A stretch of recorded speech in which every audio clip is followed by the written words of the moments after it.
Udah. Udah, Bi, udah. Pakai ini ya.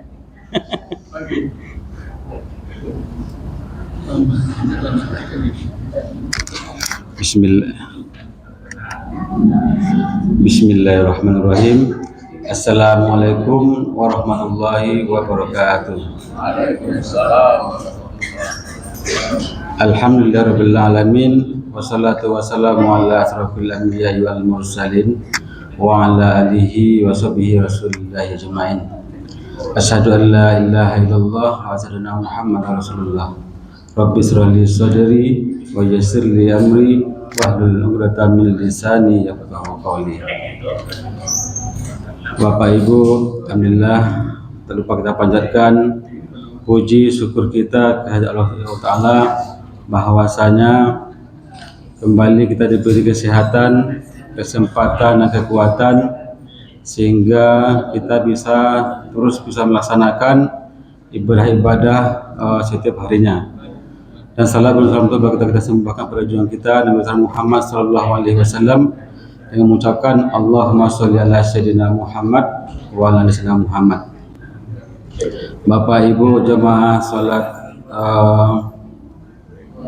maghrib yang berbahagia, bagaimana biasanya setiap Ahad malam kita mengadakan wirid mingguan, yang mana pada malam hari ini insyaallah akan diberikan oleh ustaz kita Al-Ustaz Yusrizal SHG. Baik, untuk tidak membangun mukadimah, bila kita buka saja dengan membacakan Bismillahirrahmanirrahim. Pak Al-Ustaz kami persilakan dengan segala hormat. Ya.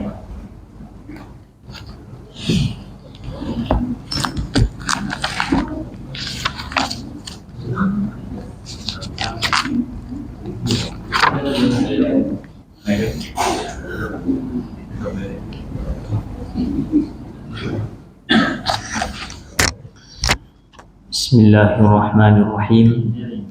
Assalamualaikum warahmatullahi wabarakatuh.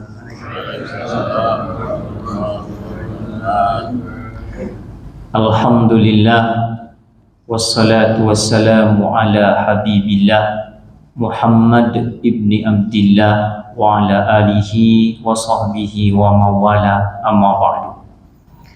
Pertama-tama kita bersyukur kepada Allah Subhanahu wa taala pada malam hari ini, dengan izin Allah Jalla kita bisa melaksanakan sholat maghrib berjamaah, dan sambil i'tikaf di masjid ini kita pun bisa untuk mempelajari agama kita.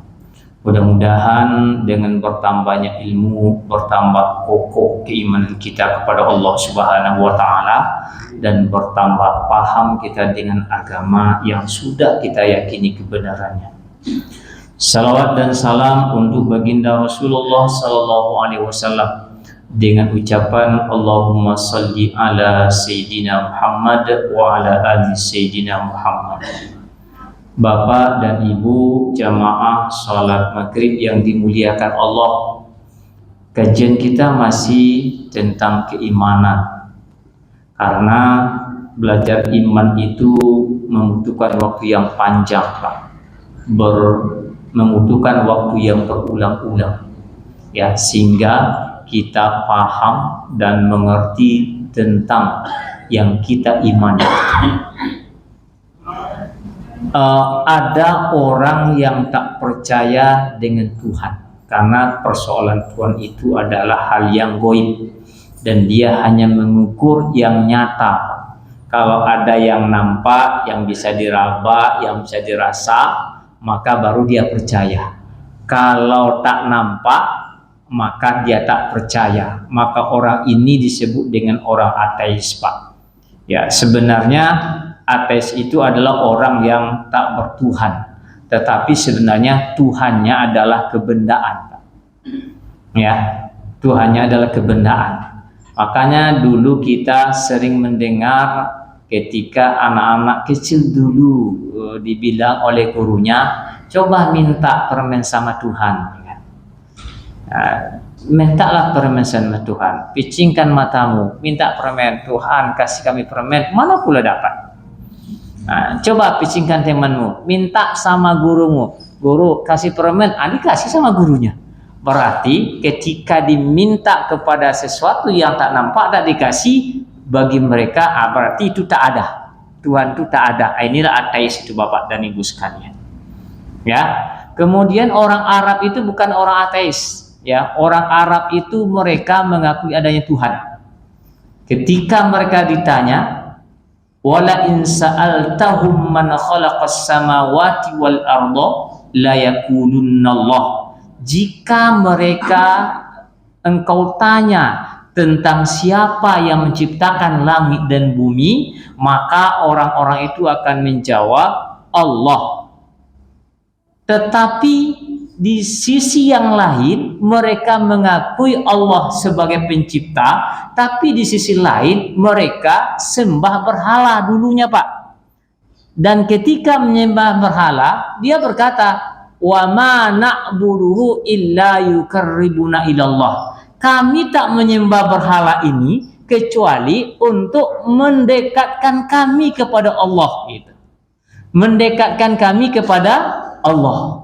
Berarti mereka tahu, tetapi ada yang salah bagi mereka, yaitu mereka tak percaya dengan rububiyah Allah. Secara uluhiyah mereka percaya, tetapi secara rububiyah tak percaya Bapak dan Ibu sekalian yang dimuliakan Allah, sehingga mereka membutuhkan ada penyambung kepada Allah Subhanahu wa taala.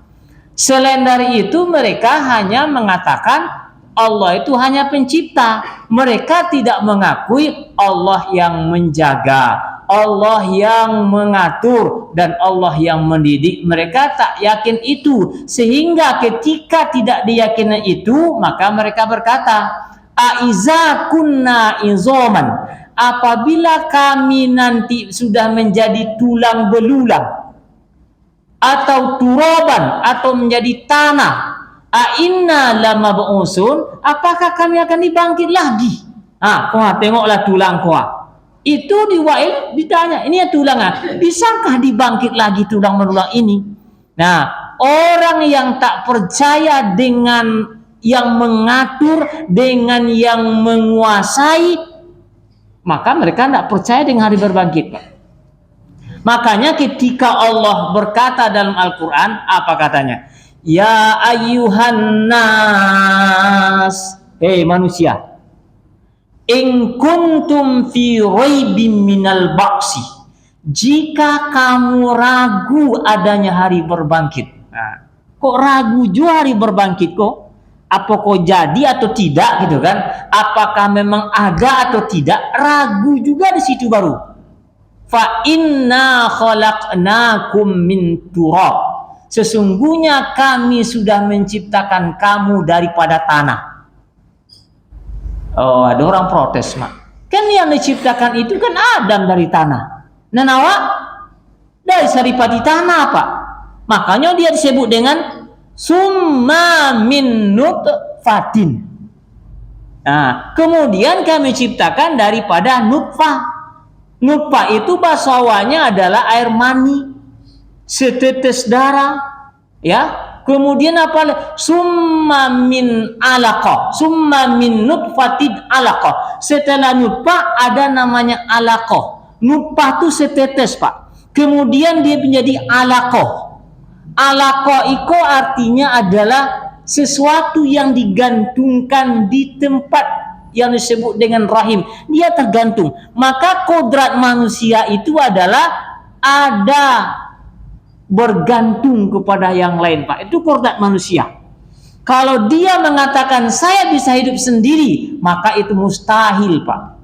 Tetapi dia adalah bergantung kepada yang lain, maka sebaik-baik gantungan itu adalah Allahus Samad, Allah tempat bergantung. Kenapa? Karena kita diciptakan dari alaqah yang bergantung di rahim.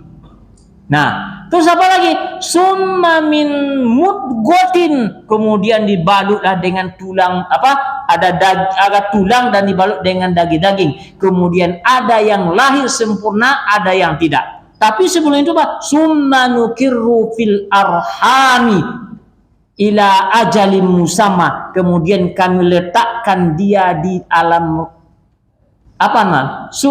di alam rahim sampai waktu yang ditentukan. Oke. Siapa yang mengatur ini semuanya, Pak? Apakah bapak dan ibu yang ngatur? Atau dokterkah yang mengatur ini semua? Hah? Nggak ada. Bukan kita yang ngatur, Pak. Bukan dokter yang mengatur. Tetapi yang mengatur itu semuanya adalah Allah, dan itulah yang disebut percaya secara rububiyah, Pak. Ada kepengaturan Allah dan kita ini hanya mengikuti ketentuan-ketentuan Allah Subhanahu wa taala. Ya, kita mengikuti ketentuan Allah Bapak dan Ibu sekalian, tidak lain daripada itu. Maka orang yang beriman dengan secara rububiyah, maka dia akan mendapatkan ketenangan dalam hidupnya. La khaufun alaihim wa la hum yahzanun. Dia tidak akan takut dan dia tidak akan bersedih, dan dia adalah orang-orang yang tenang dalam hidupnya. Kenapa? Karena dia memasrahkan dirinya pada ketentuan Allah Subhanahu wa taala. Itulah beriman secara rububiyah. Nah, semua nabi mereka adalah beriman secara uluhiyah dan beriman secara rububiyah. Nah, Bapak dan Ibu sekalian, mau tanya, berapa jumlah nabi yang Bapak dan Ibu ketahui? Berapa? 25. Jumlah nabi itu semuanya 124.000 orang. Ya. Khidir itu disebut enggak dia dari yang 25? Enggak. Uzair disebut enggak dari yang 25? Makanya sebahagiannya kami ceritakan kepadamu dan sebahagian lagi tidak kami ceritakan kepadamu. Maka jumlah nabi itu adalah 124.000 orang. Itu jumlah nabi, Pak. Ya. Berapa? 124.000. Nah, dari yang 124.000 itu ada 25 orang yang wajib diketahui oleh kita. Namanya iman kepada nabi dan rasul. Nah, dari sekian yang 25 itu, siapa nabi dan rasul yang pertama kali diutus kepada umatnya?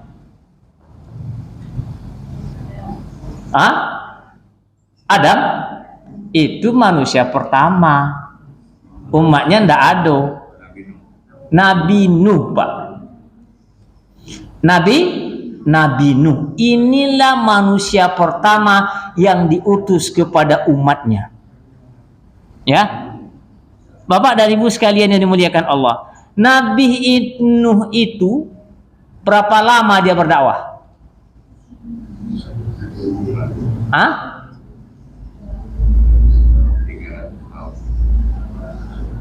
Berapa, Pak?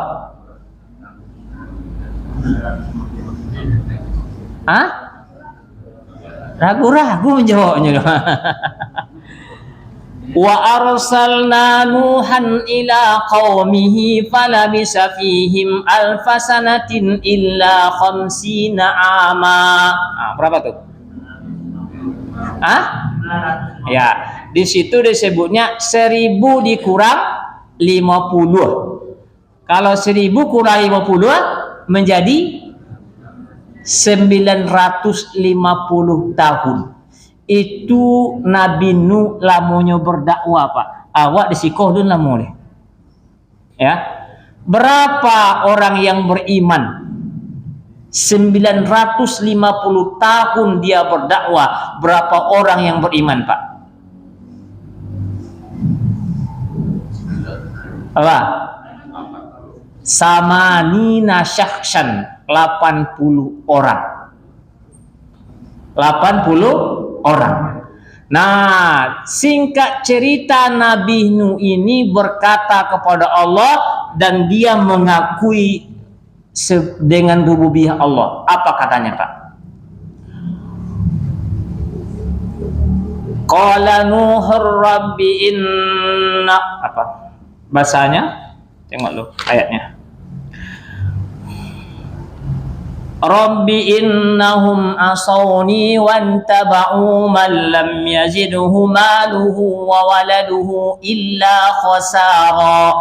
Rabbi. Nah, dia mulai dengan kata Rabb. Hei yang mengaturku.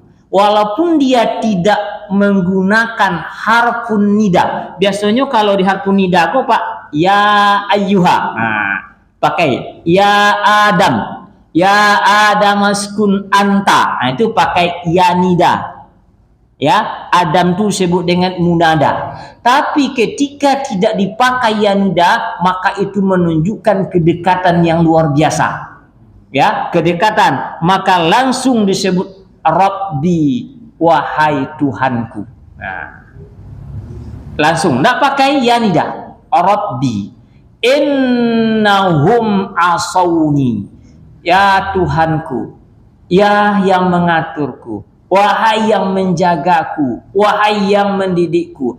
Innahum asawni, sesungguhnya mereka mendurhakai aku. Siapa yang mendurhakai itu? Yaitu kaumnya. Bahkan istrinya sendiri adalah istri yang durhaka. Bapak dan Ibu sekalian yang dimuliakan Allah, ini menarik ceritanya, Pak. Kisah dalam Al-Quran ini. Kalau seandainya bapaknya soleh, ibunya tidak soleh, maka belum tentu keturunannya menjadi keturunan yang soleh, Pak. Tapi sebaliknya, kalau ibunya soleh, istrinya soleha, dan bapaknya kurang soleh, maka kemungkinan anaknya menjadi anak-anak yang soleh. Mana contoh ayatnya? Daraballahu masalan lillazina kafaru imra'ata Nuhin wa imra'ata Lut. Dan kami jadikan sebagai contoh ada dua perempuan yang tidak baik, dan kedua perempuan ini adalah menjadi istri Nabi. Yang pertama istri Nabi Nuh, yang kedua istri Nabi Lut. Ya, maka anak keturunannya menjadi yang tidak baik, Pak. Tapi sebaliknya, ada orang yang istri suaminya itu menjadi musuh Allah, musuh Nabi Musa, dan tetapi dia adalah istri yang soleha, Pak. Siapa dia? Hah? Istrinya disebut, bukan Fir'aunnya. Ya, Pak. Hah? Aisyah. Bapak dan Ibu sekalian, dialah yang datang bersama Maryam ketika Nabi Muhammad lahir, Pak. Nah, saya tidak panjang cerita itu, saya contohkan aja. Apa katanya? Wa daraballahu masalan lillazina amanu imra'ata fir'aun. Nah, itu dia. Dan kami jadikan untuk orang-orang beriman itu contoh adalah untuk orang apa? Istrinya Fir'aun. Nah, itu orang beriman, Pak. Orang dijaga oleh Allah Subhanahu wa taala. Siapa lagi? Wa Maryam ibnata Imran allati ahsanan farjaha fanafakhna fihi min ruhina, dan Maryam. Nah, kembali ke cerita Nabi Nuh tadi. Jadi Nabi Nuh itu mengadukan, hai kaumku, sesungguhnya ya Allah yang mendidikku, yang memeliharaku, menjagaku. Sesungguhnya kaumku telah mendurhakai aku. Wattaba'u man lam yazidhu, dan mereka mengikuti orang yang tidak akan menambah harta kepada mereka dan tidak akan menambah anak-anak, illa khosara. Itu pengaduan, Pak. Ini mengadu aja. Dia digadukan. Kalau begitu, hai Nuh, ikuti aturan kami. Apa aturannya? Wasna'il fulka bi'ayunina wa wahyina.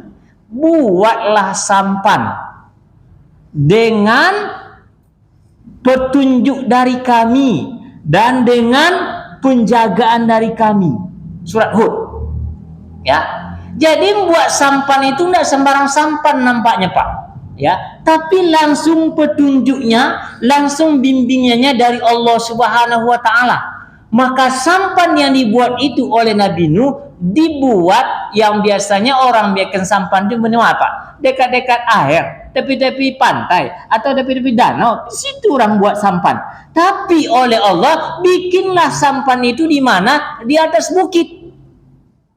Itu ketika dibuat di atas bukit dengan petunjuk Allah, wa wahyina wala tukhatibni fil ladzina zalamu. Jangan kamu tentanglah, banyak nanti orang yang mencaci, banyak orang yang mencela nanti. Bikin aja sampan itu.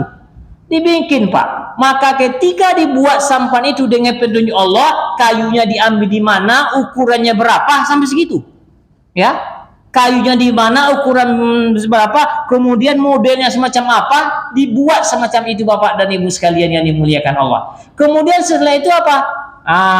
Kaumnya itu lah tambah mengejek. Diejeknya sangat luar biasa. Ya. Diejek, Pak. Bahkan bukan hanya sudah diejek, sampan itu dijadikan sebagai tempat buang hajat. Ya. Orang buang hajat di air, ini udah ada sampan buang hajatnya. Sehingga apa? Semuanya buang hajat di situ. Akhirnya sampan itu dipenuhi dengan kotoran manusia. Tapi apa boleh dikata, suatu ketika sudah penuh, Pak, tetap orang buang hajat itu ada yang tak kelicik. Masuk ke dalam kotoran tuh. Kubang pulang kan? Tapi sebelum itu ceritanya orang karena sudah banyak hajat itu terjadilah musibah yang sebut dengan gatal-gatal. Lah dicari obat tak kemana-mana, tidak bisa ketemu, tidak ada obatnya. Maka suatu ketika ada orang yang wajah jatuh. Setelah jatuh Bapak dan Ibu sekalian, termasuklah ke kotoran manusia tadi. Setelah masuk, ternyata keluar dari kotoran itu sembuh kata-katanya, Pak. Akhirnya cerita ini sampailah ke semua pelosok negeri. Akhirnya Bapak dan Ibu sekalian, tai manusia itu dijadikan obat gatal-gatal semuanya. Tapi kau yang coba sih kau enggak? Bahaya pula kok. Nah, semuanya bersih. Tapi mereka tetap saja mengejek nih, Pak. Mengejek. Nah, ketika diejek apa yang terjadi Bapak dan Ibu sekalian? Maka turunlah perintah Allah. Apa katanya?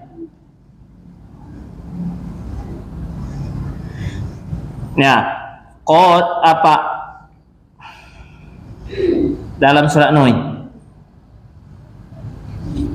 Turun hujan lebat. Di bawahnya ada air keluar. Sampailah terjadi banjir yang sangat hebat. Ketika banjir itu Bapak dan Ibu sekalian, tapi sebelum banjir itu apa kata Nuh kepada orang beriman? Qala rkabu fiha bismillahi majriha wa mursaha inna rabbi laghafurur rahim. Iku bacaan aneh kok, Pak. Kalau baca Qala rakabu fiha bismillahi majriha wa mursaha. Salah bacanya, Pak. Ikulah namanya. Apa namanya, Ustaz? Apa namanya? Imalah. Majriha. Dia dibaca tidak patah dan tidak pula kasrah. Majriha dibaca Pak. Ya, baca Dan sebenarnya ada pula ketentuan satu yang namanya lahja yang dibuat membaca itu. Ada ketentuannya. Kalau ada alif berumah bentuknya ya di ujung ayat, maka dia dibaca wadduhe walaili iza saji. Tapi jangan baca dulu siko payah adanya kan. Wadduhe walaili iza saji. Terusnya. Ya, yang itu ketentuannya, Pak, ada itu.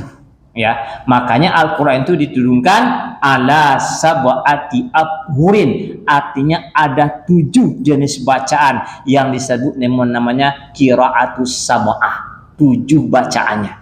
Dan orang yang ahli itu bisa baca Bapak dan Ibu sekalian. Qul huwallahu itu enggak apa-apa kadang-kadang bacaan kita, tapi itulah yang namanya qiraatnya. Nah, Bapak dan Ibu sekalian yang dimuliakan Allah, singkat cerita, saya mau sampaikan satu hal lagi. Singkat cerita, ketika sudah, ini potong ceritanya, panjang ceritanya. Ketika terjadi hujan sudah berhenti, kemudian apa kata Allah? Wakila ya ardu bula'i ma'aki wa ya sama waqli wa qidal ma' wa qudiyal amru. Dan dikatakan, hai bumi, berhentilah mengeluarkan air. Wahai langit, berhentilah mengeluarkan hujan. Ya, kemudian apa lagi? Wa qidal ma', surutlah air. Wa qudiyal amru, selesai urusan. Wastawat alal judi, dan berlabuhlah kapal itu di atas lembah yang disebut dengan lembah Judi. Saya mau sampaikan gini Bapak dan Ibu sekalian yang dimuliakan Allah. Istawa. Tahu istawa? Bapak sering mendengar istawa ini. Ada sekelompok orang menggunakan kata-kata istawa, Pak. Istawa di sini artinya berlabuhlah dia di Judi, lembah Judi. Artinya berlabuh tuh kapal tuh berhenti di situ. Ya kan? Paham Bapak? Bisa enggak dipahami? Kapal ini berhentinya di situ. Berlabuhnya di lembah yang disebut dengan lembah Judi. Ya. Berarti kalau berlabuh dia berhenti di situ. Enggak kemana-mana lagi dia. Itu mana istawah dalam ayat ini. Tapi bagi sebahagian orang Bapak dan Ibu sekalian, summastawa ila sama'i fasawwahunna sab'a samawatin, maka dia bersemayam di atas langit. Sama-sama kata istawa. Kalau digunakan kata itu dalam arti yang sebenarnya, maka terjadilah apa yang disebut dengan Tuhan memiliki tempat, Pak. Ya, Tuhan bertempat. Sama kata ini, sama sampan itu bertempat dia di Judi. Kalau Tuhan menggunakan kata istiwa, bertempat pula dia di langit.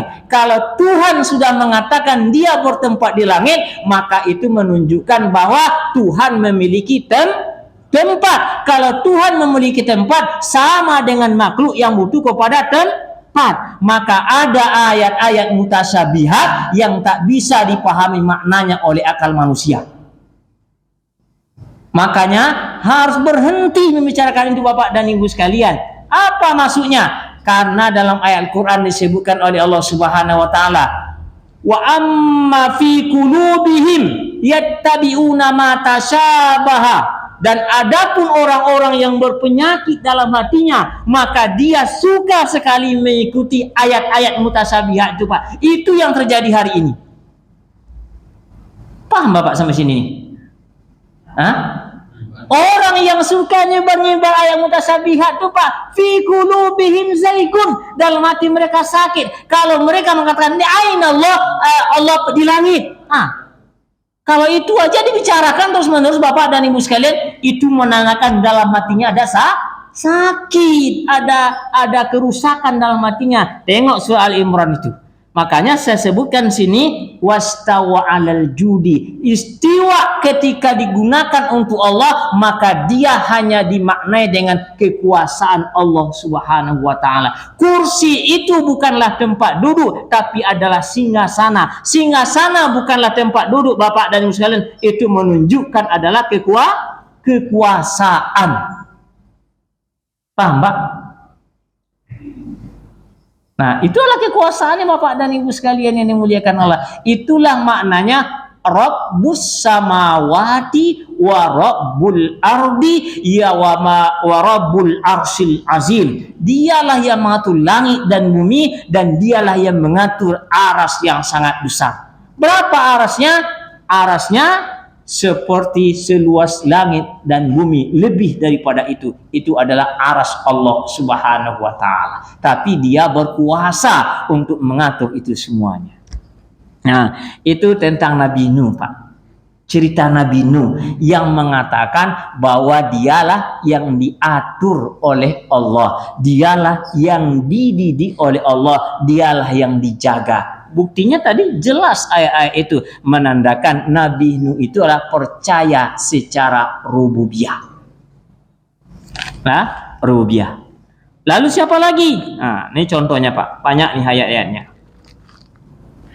Ibrahim. Wa qala Ibrahimus salamu alaihi salamu fi du'ai li Makkah al-Haramain. Ibrahim itu ketika dia meletakkan anaknya di Mekah, kan tidak ada kehidupan situ, Pak. Ya, tidak ada orang, tidak ada rumah. Apa katanya? Rabbi ja'al haza baladan aminau warzuq ahlahu minas samarati man amana billahi wal yaumil akhir.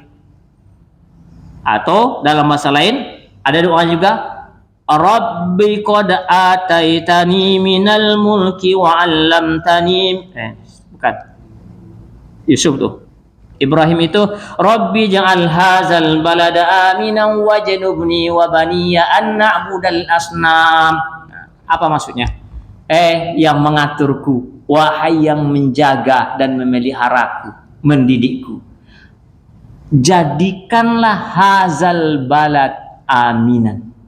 Jadikanlah negeri ini jadi negeri yang aman. Apa maksudnya Pak? Negeri aman itu Mekah. Mekah itu adalah negeri haram, Pak. Kan ada batasnya negeri haram itu. Ya, kalau di luar Mekah itu enggak negeri haram lagi. Haram itu adalah negeri Mekahnya. Ada batas-batasnya. Kalau orang pergi umrah harus keluar dari Mekah, Pak. Kalau sudah berada di Mekah, keluar dia dari Mekah sampailah ke Masjid Fatimah. Barulah dia ikram lagi di situ kan? Barulah dia akan melakukan umrah yang berikutnya.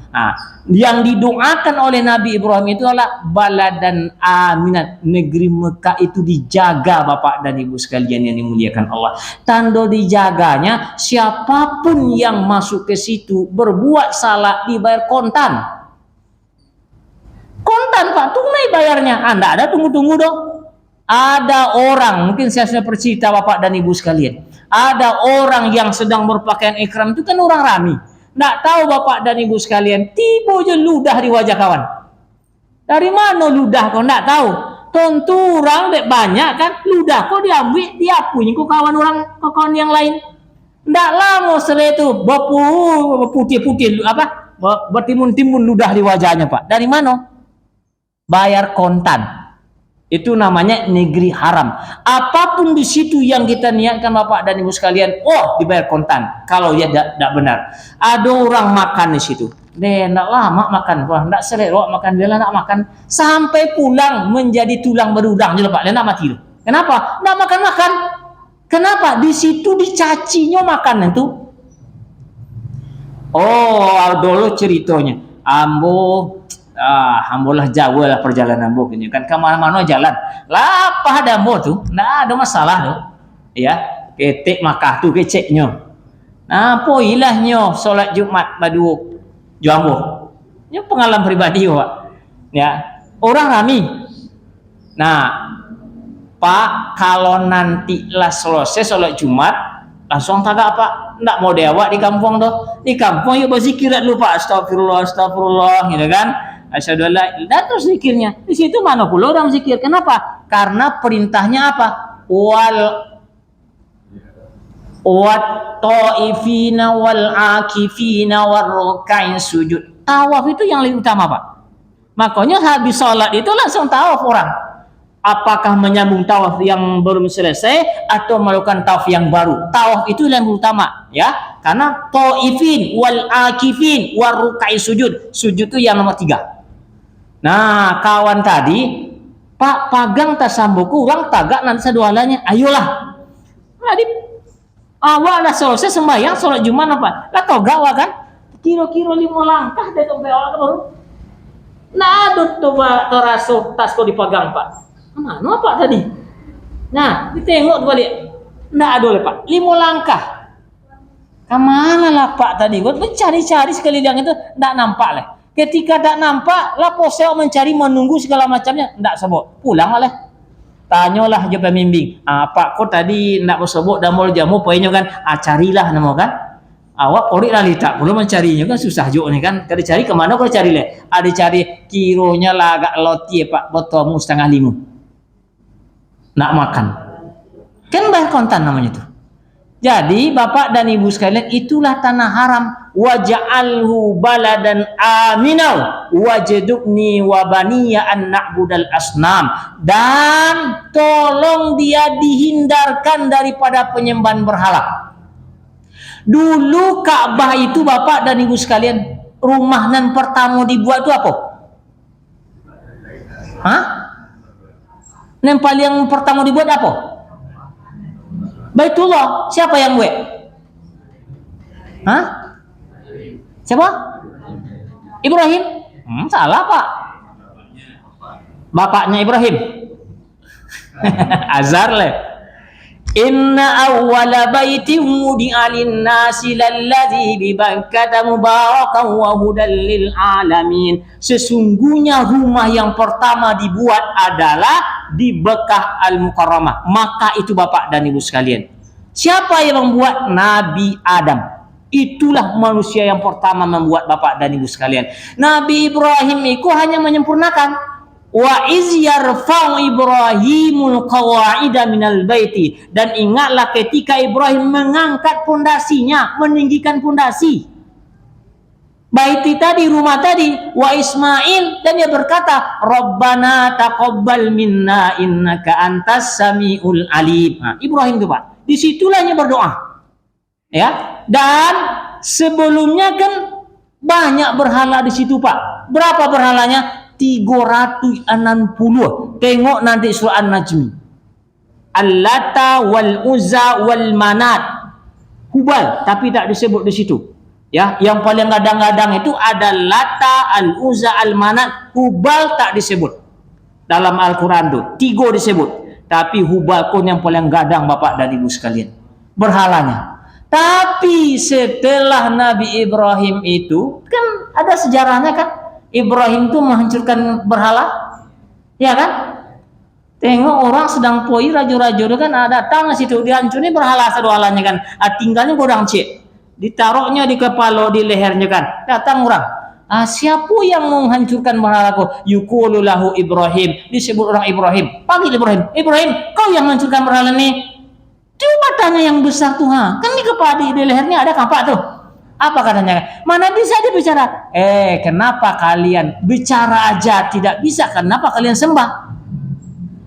Ya, namanya pengusaha Bapak, penguasa Bapak dan Ibu sekalian, ketentuan ini yang berlaku dari dulu sampai kini. Tengoklah kan, Lado keputusan MK kemarin kan, kalau tidak turun mahasiswa Bapak dan Ibu sekalian, habis. Kuis. Oh. 2. Terus selesai kan? Bapak dan Ibu sekalian yang dimuliakan Allah, ada kuisnya. Belum selesai cerita Nabi Ibrahim.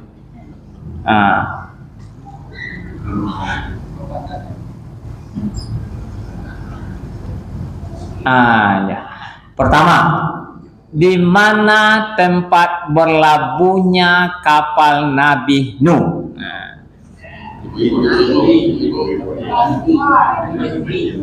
Ini alun ada perintah dijawab lah.